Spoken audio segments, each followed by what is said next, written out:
ازيكم عاملين ايه؟ يا رب تكونوا باحسن صحة وافضل حال. اللهم صل وسلم وبارك عليك يا حبيبي يا رسول الله. وحشتوني كتير من اخر فيديو نزلته معاكم. بصي بقى، يلا قومي تشجعي. جايالكم بروتين قوي جدا. روتين عملت ايه؟ عملت النيش بتاعي. طبعا زي ما انتم شايفين كده هنزله كل الحاجات اللي فيه ده، وهظبط حاجات كده، هعدل حاجات يعني، وهنزل كل الحاجات دي، هغسلها وانشفها، وهغسل الازاز ولمع النيش من جوه ومن بره زي ما انتم شايفين كده. هو مش متبهدل قوي لان كنت عاملاه مره، بس المره دي قلت اصوره معاكم واغير النظام بتاعه، اغير نظام الرص. بصوا، اول حاجه بقى كده بقيت انزل حاجه حاجه، يعني بقيت انزل اول ضلفه كده وامسحها وانضفها. بس الاول كان معايا حد، وكنت حاطه هنا كده كراونتين، واحده فيها ميه للشطف، ودي الكريستالات اللي انا حطاها في النيش اللي بتدي شكل. هنا بقى رحت جايه منزله اول ضلفه كده وغسلتها وبقينا نغسل في حاجات مش بتتغسل فيها يعني. مش مستاهله ان هي تتغسل بليفه او حاجه، لا كنا بنشطفها شطفه بس كده ونحطها تاني. ننشفها، نسيبها تتنشف بقى، نسيبناها تتنشف براحتها، وبدأت اخد الحاجة اللي احنا غسلناها. بصوا انا هنا عملت ايه. جبت يعني كل رف بقيت انزله وابدأ ارصه، يعني ننزله ونشطفه ونغسله ونشطفه ونسيبه بقى ايه يتصفر براحته، اكون مسحته ولمعته فوق، واروح جايه بادئه منزله الرف التاني في جنب تاني لوحده. واللي كانت معايا بتساعدني، اختي طبعا اللي كانت معايا، فبقيت هي تغسل وتحط في الكروانة التانية، وانا اكون رصيت وتكون هي شطفت وحطت، فسيبتهم ان هم يتصفوا، وهكذا يعني بقينا. بصي، اول حاجة انت مش تعرفي تعملي النيش لو النيش بتاعك اللهم بارك فيه حاجات كتير كده، فانت مش تعرفي تعمليه لوحدك. عايزة اقول لكم ان الفيديو مش كتير او مش طويل، الفيديو 10 دقايق او 11 دقيقة. انا عايزة اقول لكم ان النيش ده اخد معايا يا بنات فترة طويلة قوي، يعني اخد معايا ازيد من ساعتين، ازيد من ساعتين. غير بقى ان خلاص ما بقيناش قادرين نقف على رجلينا، بس ما استكفناش بكده، استغلينا المكان إن المكان فاضي، وكنت شايلة الصالون بتاعي من مكان مفضيه المكان خالص، رحت جايه غاسلة السجاد.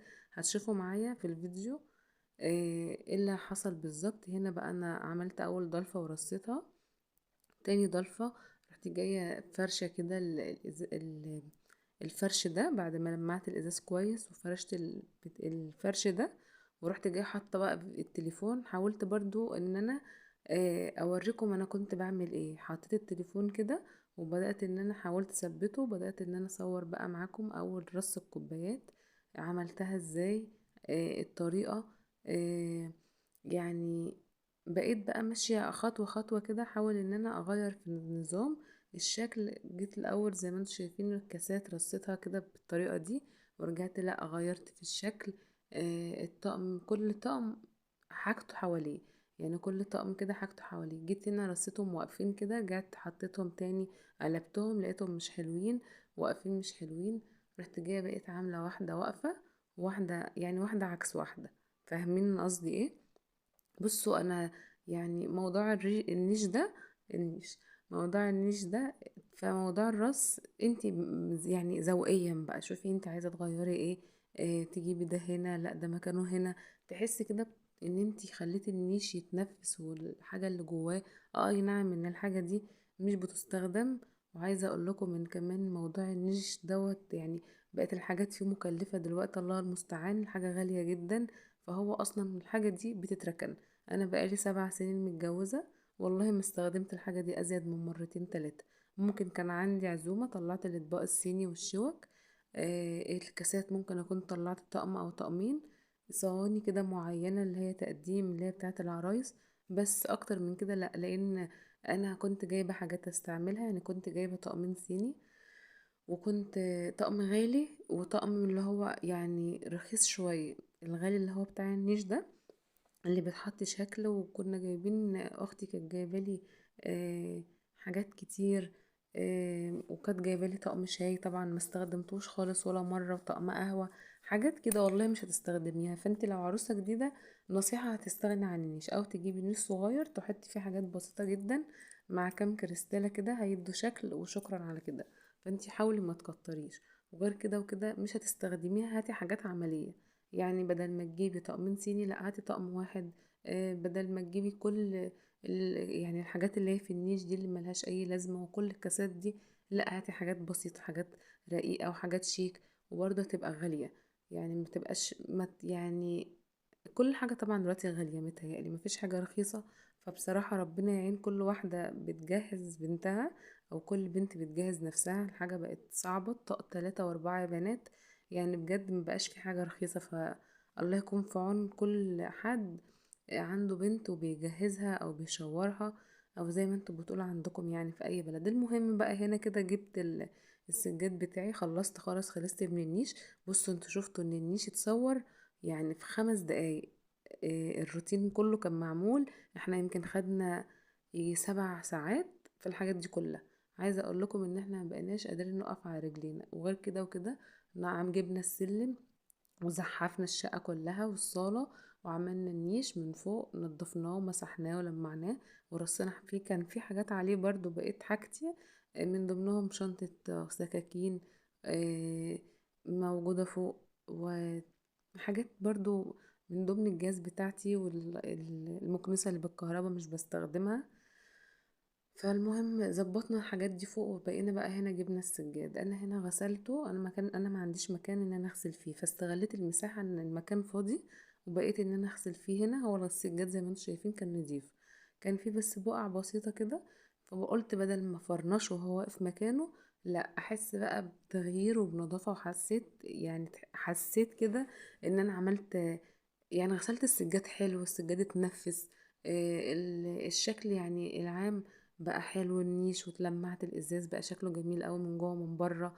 تحس غير التلميعه العاديه اللي انت بتلمعيها من جوه ومن بره. حتى النيش بقى بسم الله ما شاء الله اللهم بارك بقى يلمع، والحاجه اللي جواه بتلمع.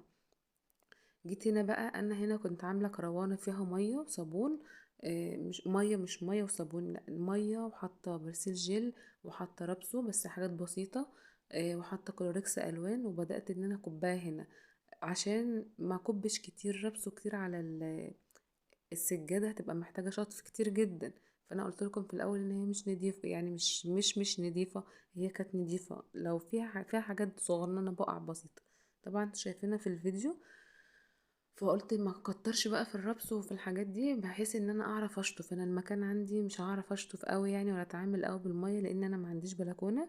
بدأت بقى هنا ان انا اجيب السجاد كله فردته على بعض، وحطيت الحاجة بتاعتي، وبدأت اغسل سجادة سجادة واشطفها. يعني بقيت، وحتى السجادة دي عشان تقيلة قوي، حبيت برضو ان انا ما كترش فيها المسحوق، او ما كترش فيها البرسيل ولا اي حاجة، عشان دي تقيلة جدا وهي نضيفة كمان. يعني السجاد ده بنات انا مش بستخدمه في ايه؟ بستخدمه ما يبقى عندي مناسبة. ببقى مثلا حاجة كنت والدة فرشاه. اول ما دخلت كنت فرشاه، لا لكن انا عندي سجاد تاني بفرشه، سجاد خفيفة اقدر اشيل وانفض. لو اتبهدل اقدر اغسل وانشر ينشف بسرعة. لكن ده صعب.